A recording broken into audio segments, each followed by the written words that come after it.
The stagecoach door slammed open, and the wind kicked up a storm of red dust that stuck to her dress like shame.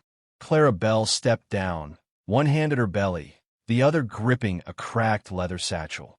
Sunlight stabbed the boardwalk of Dusthook like a branding iron. The townsfolk stood still, silent, stiff, eyes narrow. Jed Mathers leaned against a hitching post, arms folded, spitting into the dirt. "Well, I'll be damned," he muttered. "You didn't say nothing about being in a family way." Clara froze, swallowing hard. The sweat on her brow wasn't from the heat. Her hand instinctively dropped to the curve of her stomach. Jed pushed off the post and stepped closer, voice rising, drawing the attention of the men at the saloon, the women at the mercantile, even the preacher who just stepped outside. "You lied? Or worse, you're someone else's leftovers." "I didn't lie," Clara said, her voice strained, cracked from travel and silence. "I didn't have a chance to. You were supposed to be my wife." Jed barked. "I paid the damn fare, sent the damn letters. And you come waddling into town with another man's sin in your belly?" Clara's throat burned. "I came because I had nowhere else. You used me." Jed turned to the growing crowd. "I ain't talking to her. Not like this. Not with that in her." A snort of laughter rippled through the onlookers. Old Miss Tinley whispered to her sister. A drunk called out from the saloon. "Did she charge double for the extra passenger?" Clara turned to the stage driver, but he was already whipping the horses, gone in a cloud of grit. The heat bore down like a punishment. Her knees trembled. "I've got coin," she said, louder now, to no one in particular. "I can work. I can." "No rooms for liars," barked Hank from the general store. "No takers for ruined stock," muttered someone else. The world tilted. Clara swayed, hand reaching for something, anything. Her eyes scanned the crowd, but no one moved. Not until the heavy thump of boots broke through the murmurs. A man stepped out of the shadow beside the saloon. Tall, limping, his face worn like desert rock, beard grizzled silver. One eye hidden beneath the brim of a beaten hat. Dusthook sucked in its breath. "Boone Rider." Clara blinked through the sweat and heat. Boone didn't look at her, didn't look at Jed, just stepped forward, slow and sure, and bent down beside her. His hand, scarred and strong, reached out without a word. The crowd shifted. A gambler muttered, "Ain't seen him touch a soul in 5 years." Clara hesitated, then grasped his wrist. His grip was steady as he pulled her up. She winced, the weight of the child pressing down. Boone let her lean on him without flinching. Jed sneered. "You talking her in now, Ghost?" Boone didn't answer. "She's a liar," Jed hissed. "She played you, just like she played me." Boone's head tilted, slow as a loaded gun turning. Jed stepped back. Still no words. Boone looked once at Clara, then turned. The crowd parted like brush before fire. He led her down the street, past the livery, past the church, past eyes that stared and lips that judged. They reached his horse, tethered beneath the shade of a dying mesquite. Boone helped her up like she was made of glass and regret, then swung into the saddle behind her. The town stood frozen. Someone asked, "You just gonna let him ride off with her?" No one answered. Boone kicked his horse, and they rode. By the time they reached the edge of town, the only sound was wind scraping the dry earth and the steady beat of hooves. Clara held the saddle horn tight. She didn't look back. The sun blazed above, blistering her thoughts. The ache in her bones turned to shame, then anger, then something she couldn't name. Boone said nothing, and somehow it was better that way. They crested a hill. Below, spread like a scar on the land, lay Boone's ranch, splintered fences, a crooked barn, and fields of dust that hadn't known rain in a year. A lone horse roamed near the windmill. Crows circled in the distance. Boone dismounted first, then offered his hand again. Clara slid down, legs unsteady. She waited for him to speak, to ask, to question. He didn't. He simply nodded toward the porch and walked ahead, the limp in his gait like a slow clock ticking off years. Clara stepped onto the porch, the wood creaking beneath her weight. She turned back once, just once, to see Dusthook fading in the distance, small and cruel beneath the weight of the sun. Inside, the air smelled of cedar, tobacco, and silence. She stood near the doorway, arms wrapped around herself. Boone poured a glass of water and handed it to her. No questions, no demands, just water. She drank.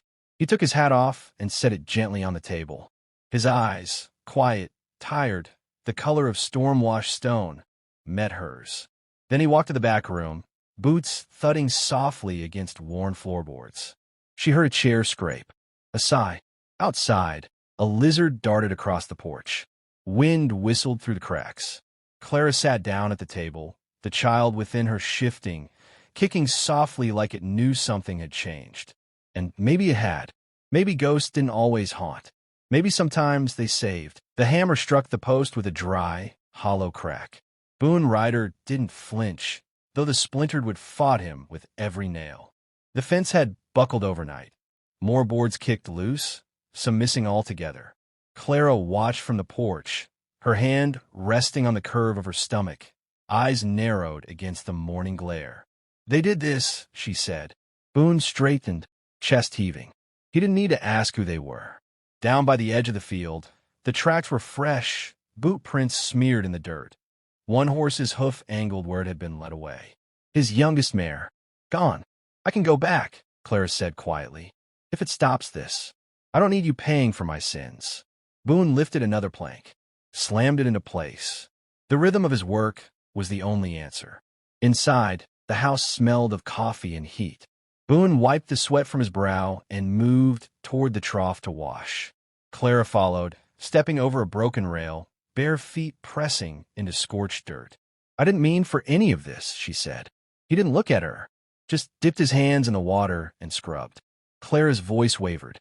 "You think I wanted to carry a dead man's child across 3 states? You think this was how I pictured it ending?" Boone finally turned.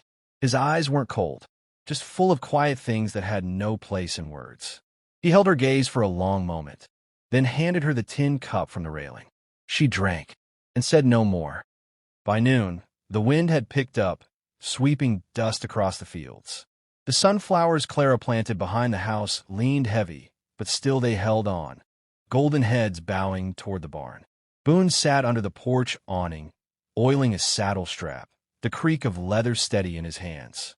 Clara came out with a bundle of stitching, his old coat torn near the shoulder seam. "Can I fix it?" she asked. He nodded. They worked in silence. The sound of thread slipping through cloth joined the wind's low whistle.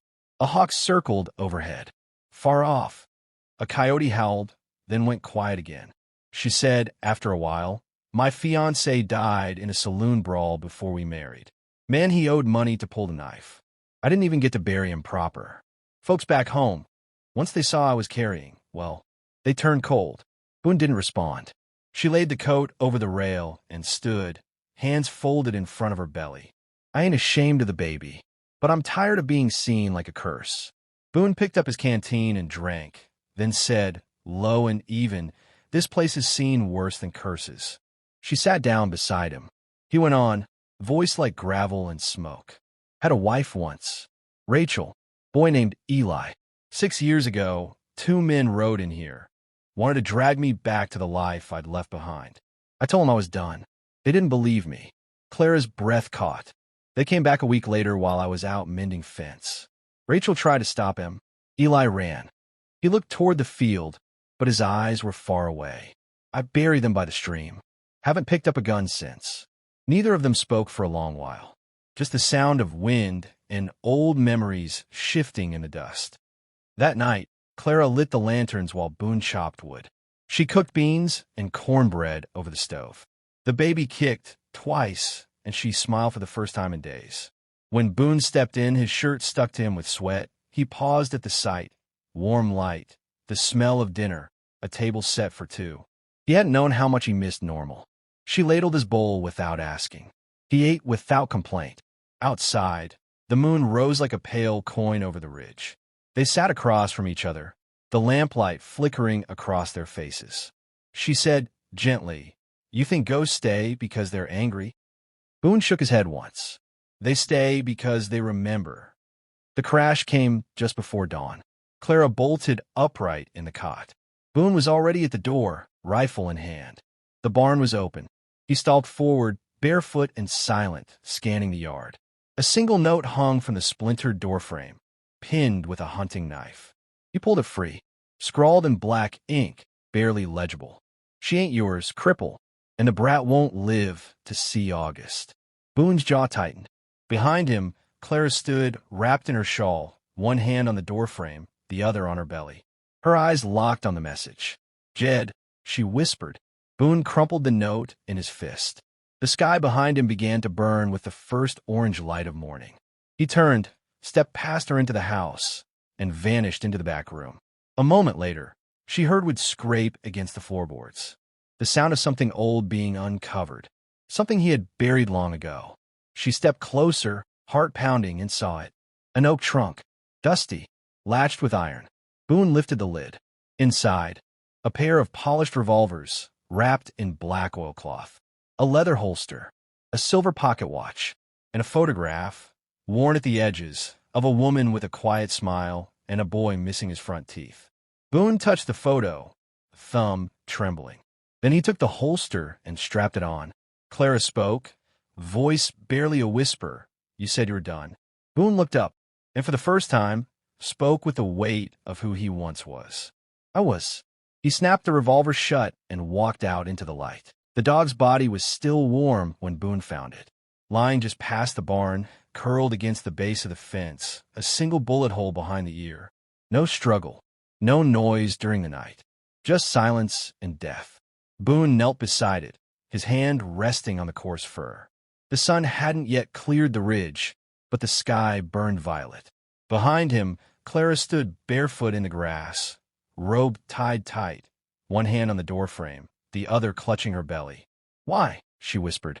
Boone rose slowly, his face unreadable. He didn't answer. He walked to the barn and threw open the doors. Inside, the empty stall yawned like a broken promise. Hay scattered. Hoof marks streaked in every direction. Clara stepped forward, jaw trembling. "You think it was those three I keep hearing about?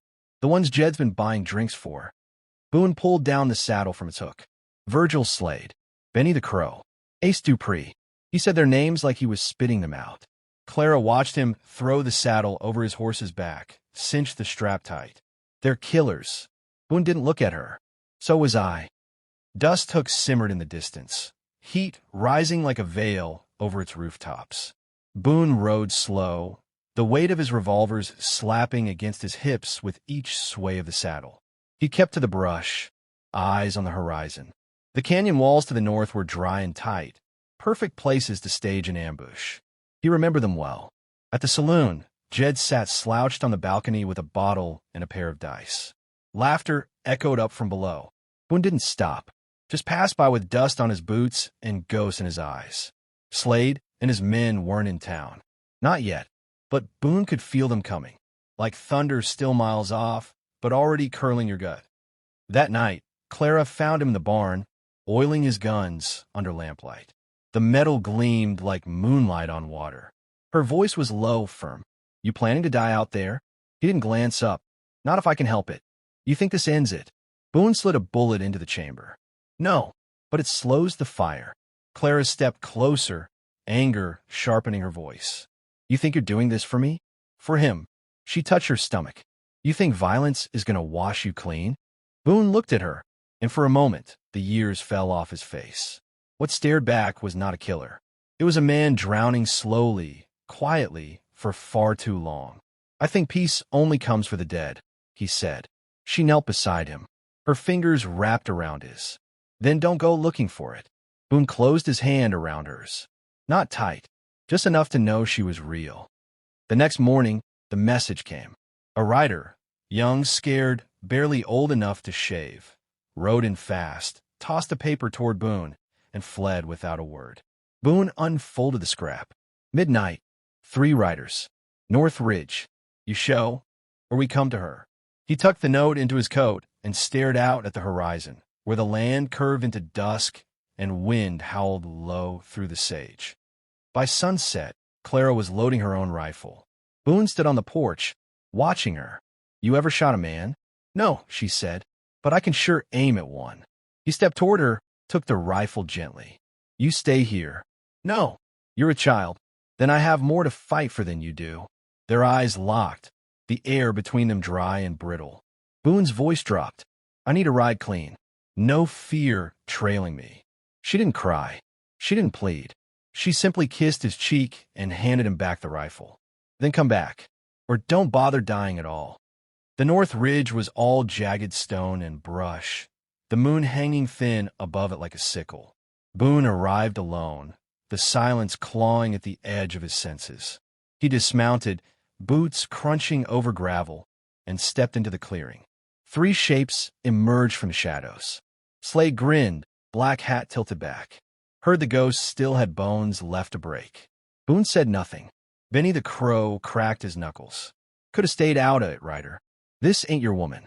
Ain't your baby. Boone drew his coat back, revealing both pistols. Ain't yours either. Ace Dupree spat into the dirt. You bring a shovel, or you want us to dig it? Slade chuckled. Let's not make this ugly. Boone's eyes were flat. You already did. He drew, lightning fast. The first shot took Benny in the thigh. The second, before the echo faded, caught Slade in the chest, spinning him backward into the rocks. Ace dove sideways, firing wild. Boone rolled, caught the edge of a boulder, and came up firing, 2 quick cracks. One clipped Ace in the shoulder. The next hit the ground at his feet. Ace dropped his gun, breath heaving, blood soaking through his vest. Boone stood over him, gun still raised. Ace whimpered, please. I was just paid. Just hired muscle. Boone lowered the barrel an inch. Then crawl back and tell Dusthook what happened here. Tell them the ghost ain't dead. Ace scrambled to his feet and limped into the dark. Boone didn't move for a long time. The wind whistled through the ridge. The smell of gunpowder hung in the air. Then he turned, mounted up, and rode for home.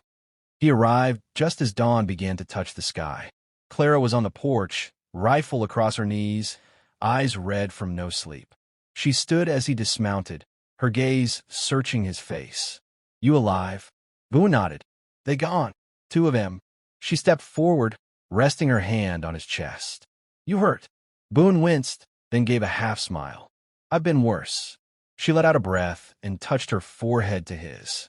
Don't go looking for peace anymore. He held her close. I already found it. The hoofbeats echoed down Dusthook's main street like war drums. Boone Ryder rode through the rising heat, dust coiling behind his horse in lazy spirals. 2 revolvers at his sides, duster flapping with each stride. His face was calm, eyes sharp, jaw set, silence heavy as the sun above. On every porch and through every cracked window, folks watched and whispered. Boone's back. Thought he was finished. He's bringing death with him. Children clung to skirts. Men stepped off the boards. The saloon doors creaked open.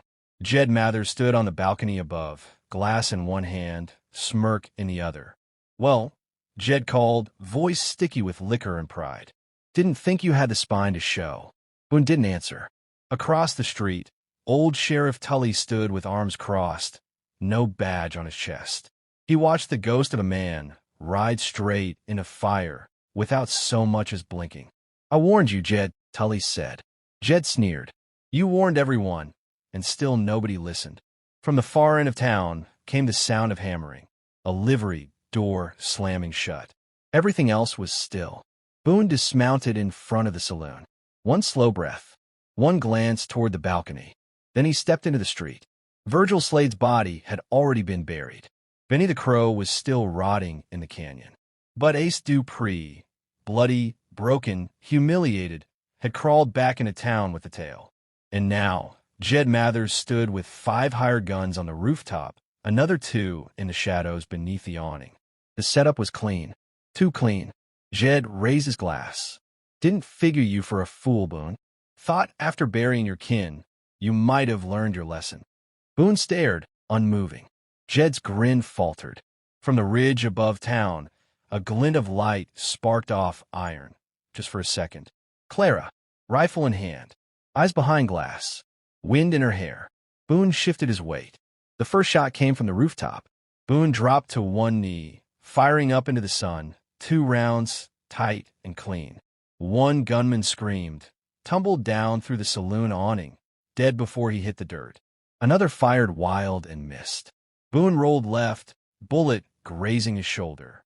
He landed behind a trough, emptied the chamber, reloaded without looking. Screams echoed. Someone ran. Tully ducked behind a post. The barkeep yelled from inside. "This town ain't got no more stomach for war."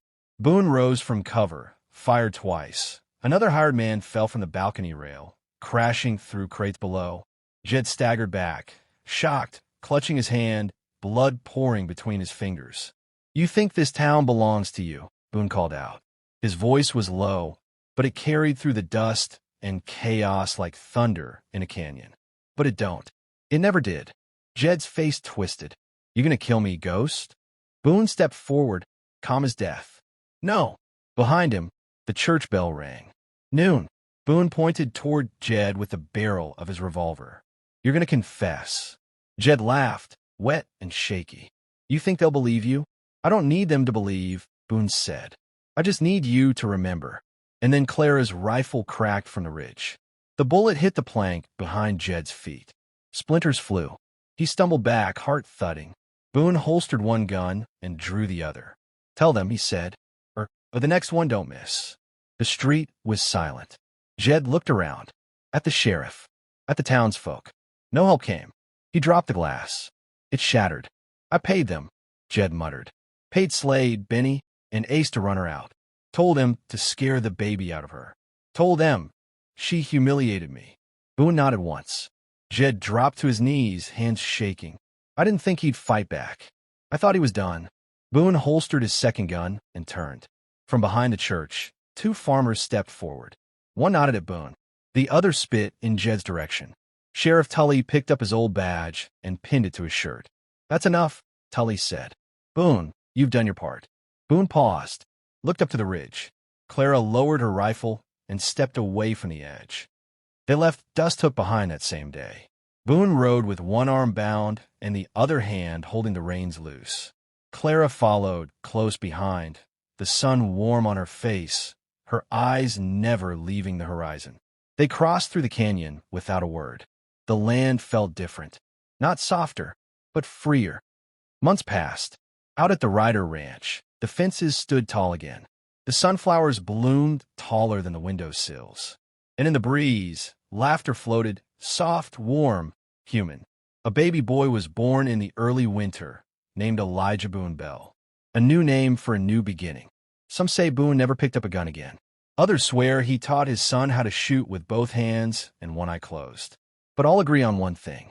They say Clara and the ghost of Dusthook built a life out of what was left after fire. Quiet, steady, unshakable. And if you ride far enough west, when the wind's just right, you can still hear the shot that changed the town forever. That's the story. That's it.